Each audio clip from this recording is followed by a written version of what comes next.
cosmonaut for?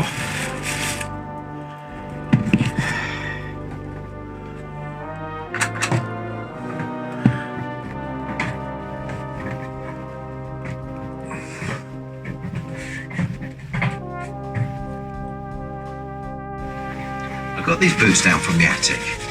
Got these in the 70s. Nobody wears them anymore. But in the 70s, we all wanted to be John Voight in Midnight Cowboy. And that was it, the summer of 76. It was the first big hot summer. Since then, of course, we've had last year's hot summer in 2019, even hotter. But you still talk about 76. And this is what's going to happen with this COVID.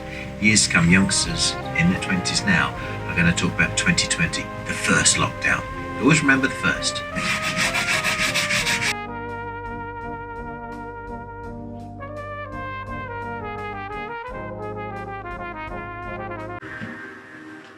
Gen Z, the kids born after 1996 or so, those kids are the first generation in history that got on social media in middle school. How do they spend their time? They come home from school and they're on their devices. A whole generation is more anxious, more fragile, more depressed. They're much less comfortable taking risks. The rates at which they get driver's licenses have been dropping. The number who have ever gone out on a date or had any kind of romantic interaction is dropping rapidly. This is a real change in a generation.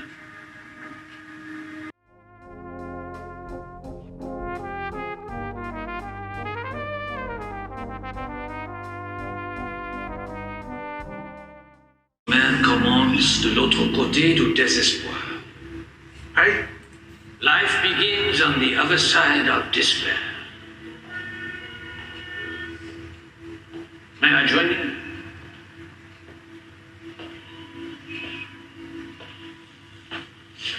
You know, this afternoon I went to a cafe and ordered a coffee with no cream. The waitress came back and said, "I'm sorry, Monsieur Sartre, we don't have any cream. Can I bring you a coffee with no milk instead?" You see? Not really. We create ourselves, our essence, by what we do, the choices we make. Action. Our dreams and our intentions are futile. Tell me about it. I came here to be a writer. Then write. I can't. I haven't found my voice. Then do something else. Be true to who you are. But that's the point.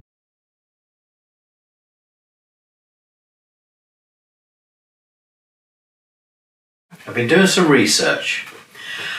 Death of a Cosmonaut. It was Radio 4. It was a play, a drama. Anything with any imagination or any guts or feeling, they always get taken off the air. You can't get hold of this. I'm gutted. But anyway, I was influenced by Space Odyssey 2001. That really, really affected me. That was in 1968. The only other science fiction story that really got to me, of course, was Alien. I mean, that was over 79, so it was over 11 years later. This Death of a Cosmonaut didn't come out. It was a rerun of it, 2017. It was a reimagination because obviously the original text was in Russian. And it was about the true story of Vladimir, I'm trying to pronounce this, Komarov, his final moments as he re-entered Earth. It was during the space race of the Cold War, and Vladimir Komarov was sent to space to mark the anniversary of Lenin's birthday. Now, the spacecraft had failed. So many safety checks, was unreal, but the mission still went ahead. The play reenacts this, and his last words as he accepts his own death, as he comes into the Earth's atmosphere. And it was, despite being aired by the BBC, like I said, it's been taken off air. The only original, you can actually get the original dialogue on YouTube. And of course it's all garbled, and of course it's in Russian, and it's of the man being burnt alive. So that is very, very soul-searching. But the reason I'm mentioning this is to die in space. That is the double, isn't it? To be out in space, that's the true search to solitude. And to die in space, that is very, very lonely. Especially when everyone else can hear you on the intercom. and they could do nothing about it.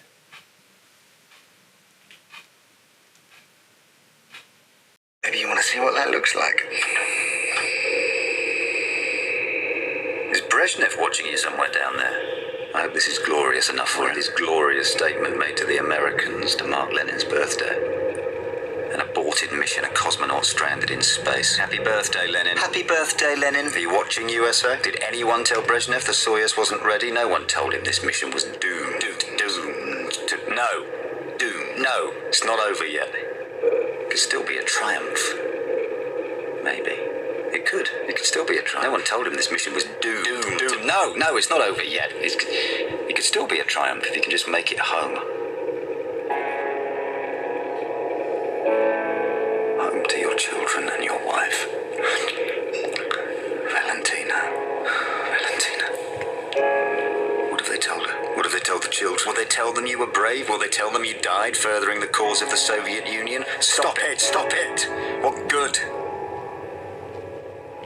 You're not going to die today. You're not going to die today.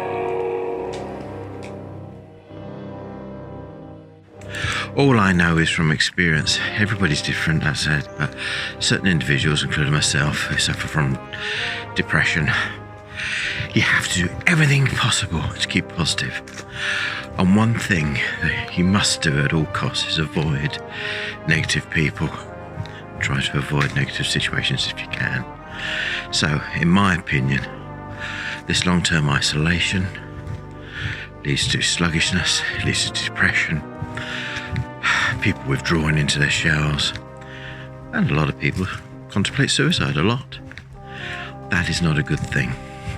We need to move forward and find a way out of this.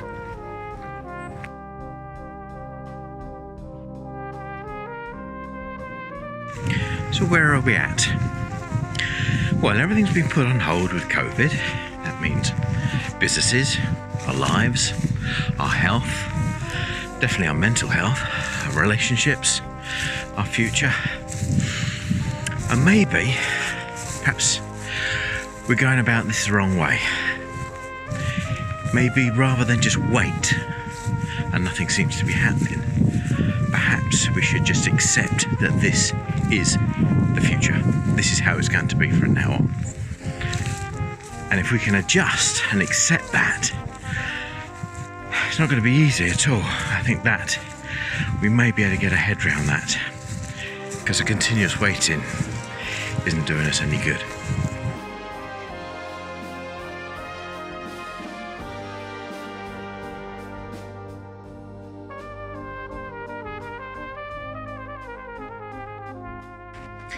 If we consider history during the 20th century, nearly everybody was and expected to smoke. That is now a social no-no. The culture of drinking in pubs and celebrating every occasion with alcohol is now also to change. Firstly, the next generation drink less, if at all, and lockdown will close many pubs for good, making it less attractive for the more mature drinkers to go out and socialise. So that leads us nicely onto the era of today, and social media as the new must thing to do. We have already discussed how addictive these platforms are and how the under 35s no longer talk. But then if we follow the pattern, in the years to follow, even social media may become a taboo. Perhaps then people, admittedly not in my lifetime, will seek privacy and the glory of solitude. But for today, I feel the opposite is needed. We need to get together, we need to talk to reduce incoming tide of depression, bankruptcy and suicide that lockdown is producing. Governments are taking different stances, but if we here in Wales, for example, only look at protecting our elderly and sick, the younger generation to follow will only suffer and inherit our debt, our climate change and our plastic waste. To fight back, we need to talk and give the next generation a chance. The abandonment and isolation that a lot of students feel is genuine. If we as a culture stagnate, we in turn will be destined for the same fate as the tobacco manufacturers, the TV channels and the public houses.